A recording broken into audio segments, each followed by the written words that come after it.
तो भारतीय बाजारों में बिकवाली का दौर लगातार बना हुआ है और मार्केट्स जो हैं वो साल के निचले स्तरों पर पहुंच चुके हैं। कुछ आंकड़ों के जरिए आपको समझाते हैं किस तरह की सिचुएशन सिनेरियो मार्केट में फिलहाल बनते हुए दिखाई पड़ रही है।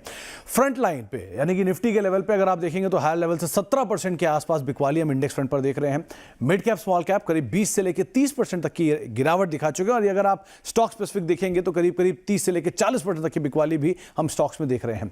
निफ्टी के करीब 25 शेयर साल के निचले स्तरों के करीब कामकाज कर रहे हैं और इनफैक्ट 8 ऐसे शेयर हैं जिन्होंने आज ही साल का नया निचला स्तर भी बनाया। तो बिकवाली की इंटेंसिटी आप इसी से समझ लीजिए। रफली 25 लाख करोड़ की मार्केट कैप निफ्टी 50 की वाइप आउट हो चुकी है अपने ऑल टाइम हाई से और इसी को अगर आप इस साल में कंपेयर करेंगे 2022 में तो करीब 15.5 लाख करोड़ की निफ्टी 50 की मार्केट कैप यहां पर वाइप आउट हो चुकी है।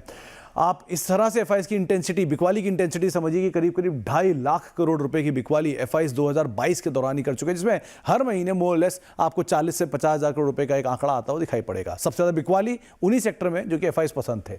बैंक निफ्टी साल के निचले स्तरों के करीब, आईटी साल के निचले स्तरों के करीब, फार्मा, मेटल, रियल्टी, ये कुछ ऐसे इंडेक्स है जो कि साल के निचले स्तरों पर कामकाज करते हुए दिखाई पड़ रहा है। तो ये तो कुछ आंकड़े थे बाजार को लेकर, लेकिन ऐसा हो क्यों रहा है? दुनिया भर के बाजारों में ऐसा क्या सिचुएशन आ गई, क्या सिनेरियो आ गया कि बाजार साल के निचले स्तरों के आसपास पहुंचता हुआ दिखाई पड़ रहा है?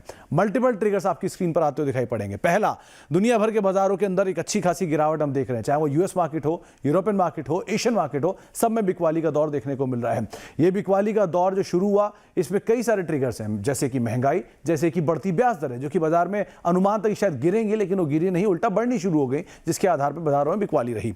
ग्लोबल मंदी की आहट की बातचीत हो रही है। यूएस मार्केट से ये बात शुरू हुई कि वहां शायद एक ग्लोबल वैश्विक मंदी आएगी। ऐसी बातचीत उठने के बाद बाजार ने और नेगेटिव रिएक्ट किया। इसके अलावा एफआईएस की बिकवाली का लगातार दौर जारी है और इस साल में अब तक करीब 2.5 लाख करोड़ की बिकवाली एफआईएस कर चुके हैं। और आखिरी में जिस तरह से क्रूड के अंदर तेजी देखी जा रही है, डॉलर के अंदर मजबूती देखी जा रही है, वो इंपोर्टेड इन्फ्लेशन को और ज्यादा बढ़ा रहा है, जो कि भारतीय बाजारों के लिए काफी नेगेटिव है। तो ऐसे कई ट्रिगर है जिसके आधार पर बाजारों ने नेगेटिवली रिएक्ट करना शुरू किया और साल के निचले स्तरों पर पहुंचा दिया।